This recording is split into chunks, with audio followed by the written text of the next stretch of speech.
vehicle driving through the downtown area. Tracking a speeder. Looks like your stolen vehicle. I'm gonna go for code 3, requesting backup. Hey, I'm Amanda McKay alongside Jeremy Lusk. Today, Game Trailers and Web Rides TV are teaming up to bring you special coverage from the 2008 SEMA show in Las Vegas. And this year at the show, EA is unveiling the latest installment of the Need for Speed franchise, Undercover. That's right, Amanda. The creative minds at EA's Black Box Studios have put together what is, in my humble opinion, the best Need for Speed game I've ever played. The cops and robbers theme really emphasizes the chase in this game, and I don't know about you, but that's always been my favorite part of the franchise. There's also a new damage system and an all-new heroic driving engine. New gaming technology that allows you, the driver, to control some of the hottest cars at the highest speeds. The developers were inspired by movies like The Transporter to create these exciting chase scenes, but it's you, the gamer, who becomes the star.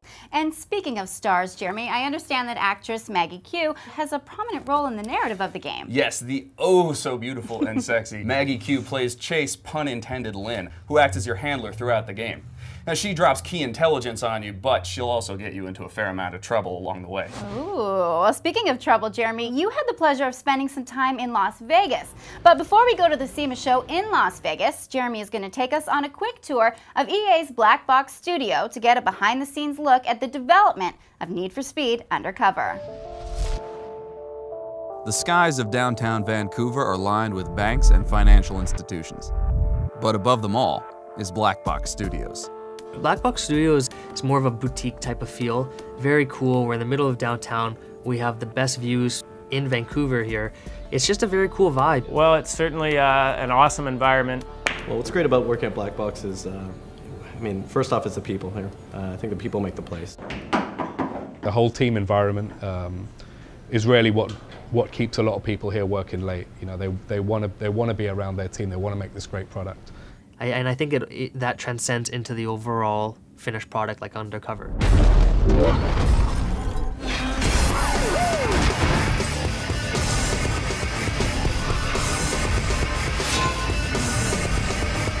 I knew what was successful, I knew what felt right, so I would use exactly, okay, this is what we do in real life racing, this is the setup I would give my real life engineer and my Toyota Atlantic.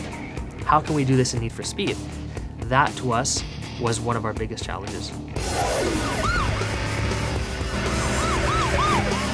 The world is built up from gameplay first and foremost. So the heroic moves are established, and then we make sure the world complements those moves. So we want to make sure that people can take advantage of these more heroic maneuvers. Back to throttle, and there's a 360. It's creating a story and creating motivation for the player that kind of wraps up what would otherwise be just a normal driving game.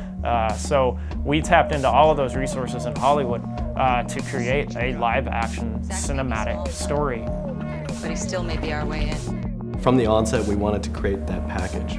Cops, the open world, the heroic driving engine, and the storyline. And just bundling that total package on, that's what I'm most excited about. This was the first 2-year release cycle for the Need for Speed franchise, and the long-awaited debut of Undercover is finally here.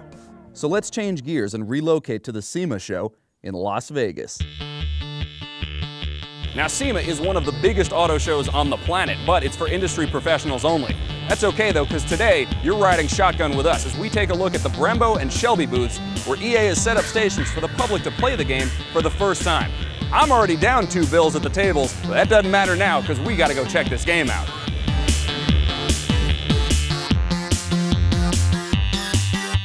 What's going on, man? Good to see you. Good seeing you, Jared. So this is the big moment, man. 2 years of hard work.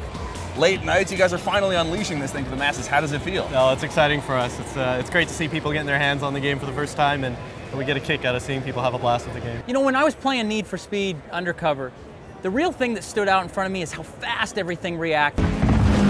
That's what I like. I like everything super, super fast. The sound of it is spot on. It really sounds as if you're in that car. I love the fact that when you hit things, the cars actually showed impact. That's something that's real life. So seeing that incorporated in a video game is something that I really appreciate. So now that the public's finally had a chance to play the game, what do the reactions seem to be like? It's great. Everyone's having a blast with it. Very positive, and again, they're all having fun with it, which is what's most important to us. I've been playing these games for a long time. I started with Need for Speed 2, 3, high stakes. Need for Speed really upped their game since the mid-90s there. It almost feels real, you know, you almost feel as if you are being chased. It's a lot more realistic than, you know, the other titles. It was definitely a fun game, and I think that's what's going to make you come back to it. Wow, it's been a fantastic day here at SEMA 2008. Thanks so much to EA and Black Box Studios for giving us an up-close and personal look behind the development of Need for Speed Undercover. For now, this is Jeremy Lusk saying so long from Las Vegas, and if you'll excuse me, I gotta go win my money back. Thanks, Jared, for that exclusive Need for Speed Undercover coverage. Now I'm going to be playing this game myself, so you better keep up or I'll be chasing you down. I'm Amanda McKay for GameTrailers.com and WebRidesTV.com. I'll see you next time.